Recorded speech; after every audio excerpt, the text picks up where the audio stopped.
je vous demande, mes chers collègues, de bien vouloir approuver le nouvel accord local précisant les nouvelles modalités de répartition des sièges au sein du conseil communautaire, portant le nombre de conseillers communautaires au nombre de 58. Voilà la lecture de cette délibération et voilà ce qui a motivé, bien évidemment, ce conseil municipal.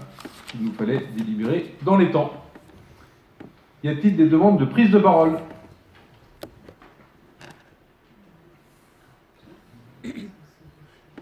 Il n'y a qu'une demande de prise de parole ? Alors, j'en ai deux.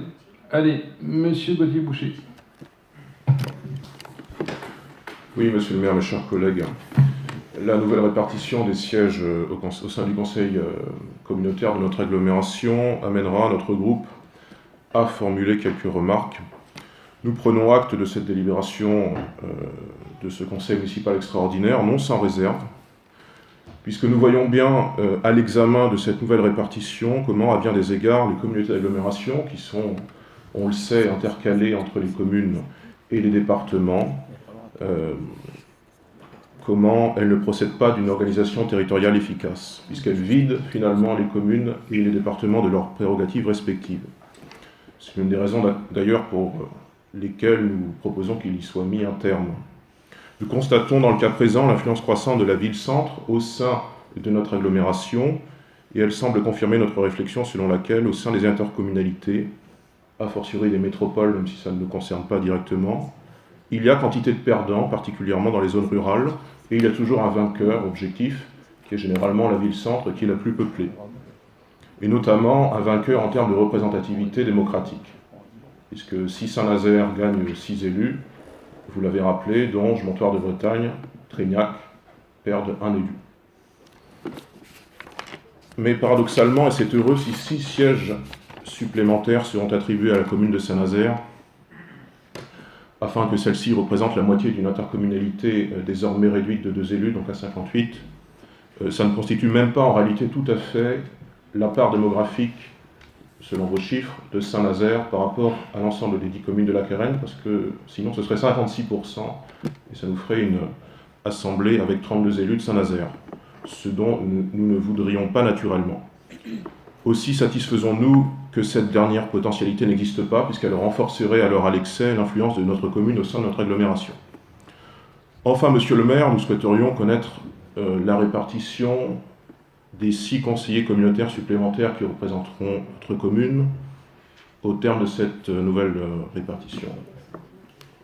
Il semble en effet manquer dans cette délibération les modalités exactes de cette nouvelle répartition entre les 3 listes qualifiées au second tour des élections municipales de 2014, c'est-à-dire Saint-Nazaire Fraternelle et Inventive, Désir de Ville et Saint-Nazaire Bleu Marine.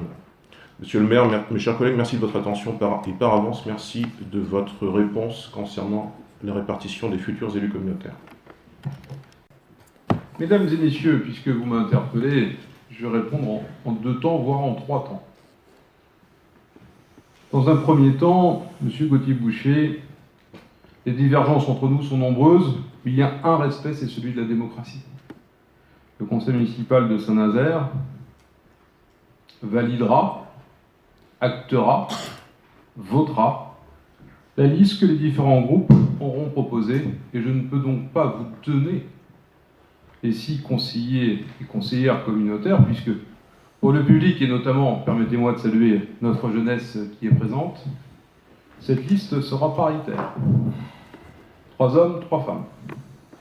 Et donc, je n'ai pas de boule de cristal, et je suis respectueux de la démocratie, et donc la démocratie de ce conseil sera bien évidemment exprimée en date du 5 mai.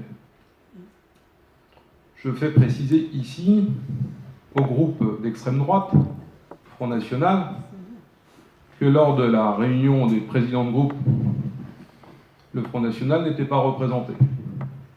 Peut-être pour raison de cumul des mandats. Concernant la répartition juste, répartition équilibrée politique, j'aimerais bien que les uns et les autres, en tout cas membres d'une majorité municipale, on relève un peu, hormis la cuisine, l'efficacité.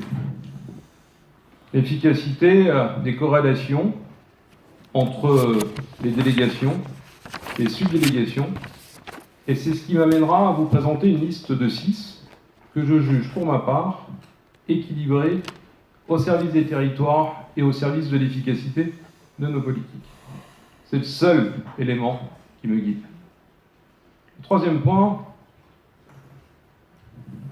pour être parfaitement clair, je n'ai pas choisi, comme ici vous toutes et vous tous, d'augmenter le poids politique de la ville-centre. Il y avait un accord en date en année 2013, voté dans un accord des maires de l'époque, avant donc les municipales de 2014, et c'est les différentes démissions sur la commune de Trignac qui nous amènent à répondre à la jurisprudence. C'est la première fois que dans ma responsabilité, j'ai été amené à inviter, à réunir l'ensemble des 10 maires de la commune. 9 qui sont en exercice pour la durée de vie qui est la leur, et le maire de Trignac qui, lui, repassera devant les urnes. Par clarté, je souhaite dire ici que j'ai proposé aux 9 maires de l'agglomération, et celui ou celle qui viendra issu, porté par le suffrage des Trignacaises et des Trignacais, ne sera vice-président de l'agglomération, autrement dit, le maire désigne des adjoints, où il a pleinement confiance, et j'ai clairement dit que si le maire de l'agglomération de Trignac, le maire de Trignac, porté à l'agglomération, je ferai tout mon possible, dans toute ma responsabilité. Mais celui qui sera porté par le Front National ne sera pas vice-président de cette agglomération. Il ne parlera jamais en mon nom. Il ne partagera jamais mes valeurs. Je tenais à vous le dire ici, que les choses soient claires. Si le maire de Trignac, porté par une liste du Front National et d'autres, ne sera pas vice-président de cette agglomération, nous n'aurons donc aucune responsabilité et ne parlera jamais en mon nom. Les choses me paraissant extrêmement claires. C'est discriminant. Cette délibération aux voix. Je vais vous rappeler encore. Et vous nous parlerez ensuite de discrimination, Monsieur Samsa? C'est compliqué quand il y a des hommes et des femmes qui ne veulent même pas respecter simplement le règlement intérieur, simplement la démocratie, simplement celles et ceux qui ne sont pas d'accord avec eux. Y a-t-il des avis contraires? Des abstentions? Eh bien, regardez, unanimité. Je vous remercie, ce conseil municipal est levé.